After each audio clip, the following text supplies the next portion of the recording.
Good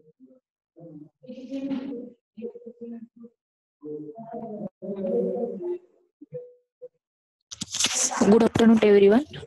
Today we are discuss the inline member function. This practical session we are discuss the inline member function. In last lecture, I'm tell with what is meant by inline member function. It define the outside the class also, and it's explain syntax and also explain with one program. Okay syntax मध्ये काय आहे मग इनलाईनच्या inline return type class name scope resolution operator and function name ठीक आहे. आता मी इथे बघा दोन हिडर फाइल्स मेन्शन केल्या iostream dot h conio dot h. त्यानंतर घेतलाय मी क्लास नेम काय घेतलाय माझा सर्कल मध्ये मी दोन व्हेरिएबल डिफाईन केले कशासाठी रीड आणि राईट साठी. मला आता हा प्रोग्राम कशासाठी हवा आहे मला एक प्रोग्राम घ्यायचा आहे ज्याच्यामध्ये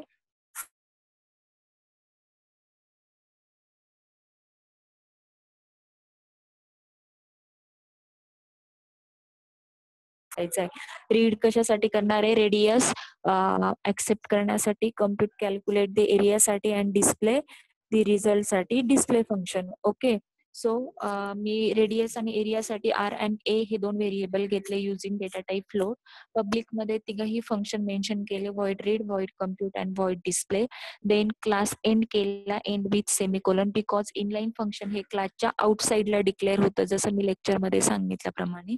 सो त्याचा डिफाईन सिंटॅक्स कसा आहे इनलाईन कीवर्ड लागतं त्यानंतर return type class name scope resolution operator and function name. आता माझं फर्स्ट फंक्शन काय इथे रीड.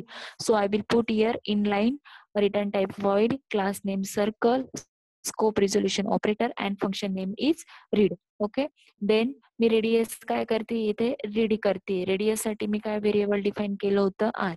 नेक्स्ट फंक्शन आहे माझं कम्प्युट कशासाठी यूज करणार आहे calculating the area. So area find करायचा फॉर्म्युला काय आहे A is equal to 3.40 into R R for radius A for area. So I will calculate the area here. Then next function I will mention display. मला display करायचा आहे result कशामध्ये storage जो एरियामध्ये. So मला display काय करावं लागणार आहे एरिया. त्याच्यासाठी आपण व्हेरिएबल कुठलं घेतलं होतं ए.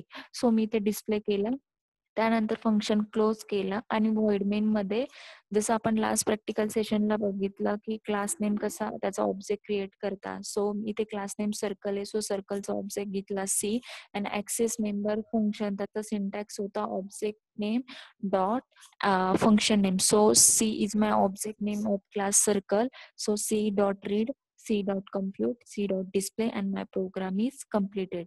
क्लिअर. इनलाईन आल्यानंतर लक्षात ठेवायचं इनलाईन आणि एक्सटर्नल म्हणजे आउटसाइड हे क्लासच्या आउटसाइडला डिफाईन केले जातं फंक्शन.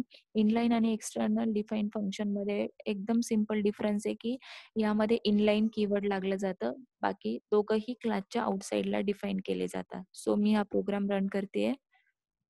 सो मी रेडियस टाकली 5. सो माझा एरिया आलेला आहे 7.8.5. क्लिअर. प्रोग्राम समजला आहे सगळ्यांना. सो नेक्स्ट लेक्चरला आपण नेक्स्ट प्रॅक्टिकल बघूया. यामध्ये काही डाऊट असेल तर विचारून घ्या. परत मी एकदा सांगते इनलाईन फंक्शन हे क्लासच्या आउटसाइडला डिक्लेअर केला जातो युजिंग इनलाईन कीवर्ड. ओके